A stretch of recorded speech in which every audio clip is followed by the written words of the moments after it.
Good morning. Today, one city, two farming conferences. You know, our mission at OFC is very much to include, challenge and inspire, respect difference of opinion. We'll be talking about everything from innovative farm practice to global climate talks to what children should be eating in school. We preview the Oxford farming conferences. First, milk vending machines are now a relatively common sight on farmyards across the country, but 7 years ago they were pretty rare. Back then, Mary-Claire Carey-Jones went to a farm in Bridgend to meet Kate Granville and her mother Kath, who'd recently installed a vending machine with the hope of improving the farm's fortunes. Well, Mary-Claire has been back to see how it's going. You put your money in, press the button, and you open the little door, put your bottle under, and it'll just fill. Demonstrating their new milk vending machine for Farming Today listeners back in 2018. At the time, the Granville family hoped the investment would save their family farm. We nearly went out of milk because the price of milk was so destroying. A couple of people said to me, well, why don't you think about selling the milk direct to the public? A lot of hours of work are going into it, but if we can break even, then obviously, you know, it's a smile on her face rather than doom and gloom. So I'm back to see if they're still smiling. Nice to see you again. Hi, how are you? Hi, morning. So, Kath, we've come back into the milk shed here with your milk vending machine. It's been 7 years since I was with you last. How's it gone in that time?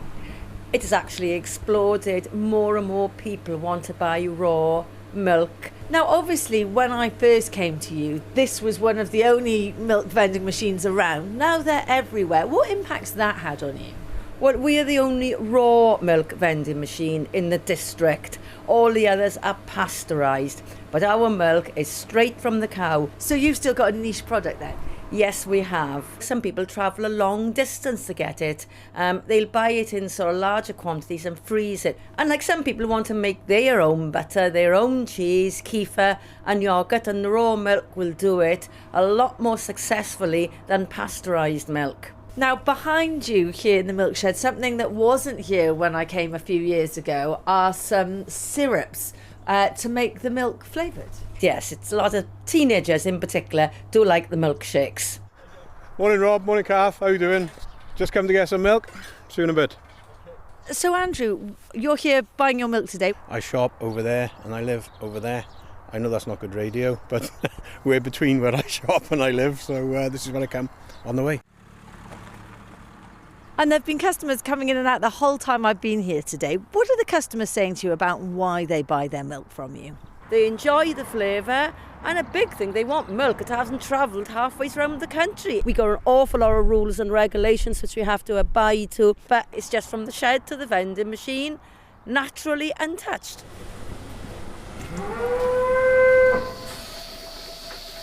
Well, I've now walked across the farmyard to what is called the robot room here to talk to Kath's husband, Robert Granville.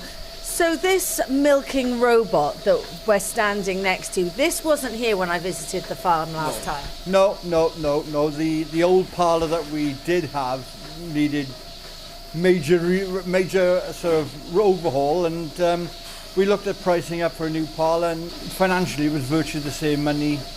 And yet we haven't got to be able to milk the cows. They get feed in front of them. They then go out on the fields and they can come back and milk when they want to. It's just the ease of when the cow wants to be milked, they can come back and be milked. It's been a big game changer for us. And would you have been able to do something like this without the milk vending machine?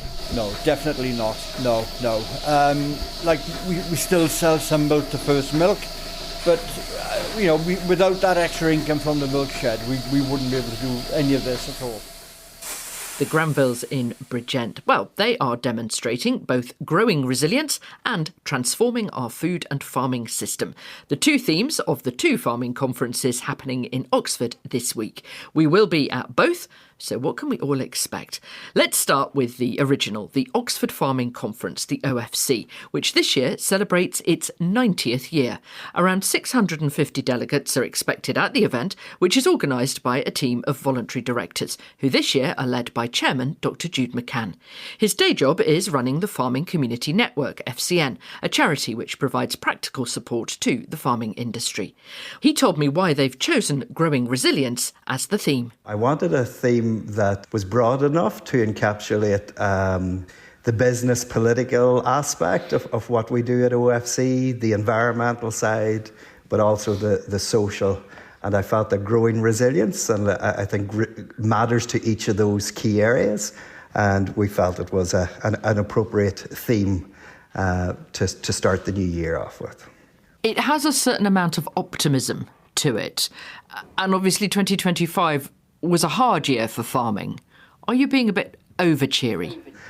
Fully appreciate what you're saying, but I think with every challenge there are opportunities, and sometimes we can get into a little bit of a spiral of doom and gloom, and OFC is very much about helping to navigate the challenges, but actually let's think about the opportunities that are there for us currently and for the generations to come. Now, you've commissioned a report again this year, again looking forward and looking at opportunity. What do you hope that will reveal? You know, we're living in a rapidly changing world, Charlotte. Things are moving so fast. You could say things have always been changing, but I think in recent years it feels that the pace of change has certainly stepped up a gear. And with changes in technology and AI and government policies, there's an incredible amount of change impacting the wider farming and agricultural sector. And this report is very much looking what's coming down the line, what can we think about now that will help us prepare for the future and be well equipped to deal with whatever is coming at us. The Oxford Real Farming Conference, the ORFC, is now a much bigger event being held in Oxford at the same time. Do we still need both of these conferences? Very good question, Charlotte. I think both conferences bring something different to the audiences and to the participants. I think there's probably quite a bit of overlap in some respects with some of the discussions and themes. I do think that it would be fantastic at some stage in the future that we could have a week-long celebration of farming in Oxford and possibly not have both conferences overlapping at the same time. That would be something that I think would be a very positive step forward. You know, in the future, hopefully things can be navigated in a slightly different way. Your role in this conference is voluntary. You're doing it alongside the day job. What are you looking forward to this week? You know, our mission at OFC is very much to include, challenge and inspire. We're very welcoming of all voices. We need to listen together. We need to be respectful of each other, respect difference of opinion, which unfortunately has become probably increasingly difficult in our wider society in recent years. But actually we should celebrate differences in opinion, differences in the way forward for the sector. And I think we're a stronger, healthier sector by looking at it in that perspective. Jude McCann, chair of the OFC this year. The ORFC, the Oxford Real Farming Conference, is also held this week. It's now in its 17th year. The conference manager is Hester van Hensbergen. Yeah, no, it absolutely has grown enormously over the last 17 years. So we now are expecting 2,000 people to join us in Oxford for over 150 sessions across 19 spaces across the city centre. So we take over the whole of the city centre, which is very exciting. And we have over 45 sessions, which we live stream online. And we have thousands joining us online. You can still buy tickets to join us online as well. So please do, if you're at all interested in transforming the future of UK food and farming. And that's the overarching theme this year, but it must be difficult to sort of impose a theme when you've got so many things going on. Yeah, absolutely. So the way we build the conference is through our open call for submissions, which means that we hear from you about what you most want to talk about.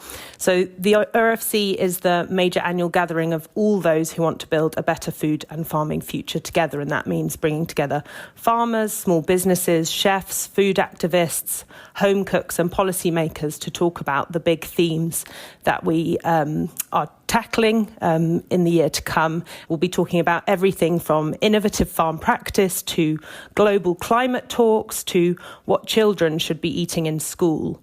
Our focus is on adapting to climate change and farming for biodiversity, for human and planetary health, and ensuring that food systems work fairly for all of us.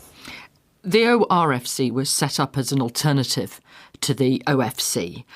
We've just heard from this year's chair of the OSCE saying that in the future you could maybe have one conference followed by the other, whereas at the moment they overlap. Do we really need two farming conferences in Oxford at the same time of year? You'll see what kind of an atmosphere you have when we all gather together in Oxford. And it is really amazing to see, so much of the UK food and farming movement gathering across the city over those few days. I can't express how exciting it is to be there in person, to have these events that cross over. So we have lots of fringe events. It's a bit like the Edinburgh Fringe in that sense. There are lots of side events that happen where delegates from both conferences attend. I actually love to see how full the city is. An awful lot going on. What are you looking forward to most? Personally, I'm really excited to hear from farmers who are taking proactive and experimental approaches to farming as the climate changes. So we've got Joe and Catherine, who are growing tea on Dartmoor. We'll be hearing from Pete in Suffolk, who's looking at growing olives and making olive oil production in the UK more of a viable farming practice. And one of the ones I'm personally most excited about is that we'll be hearing from researchers who are trialling 9 varieties of rice in the Cambridgeshire Fens.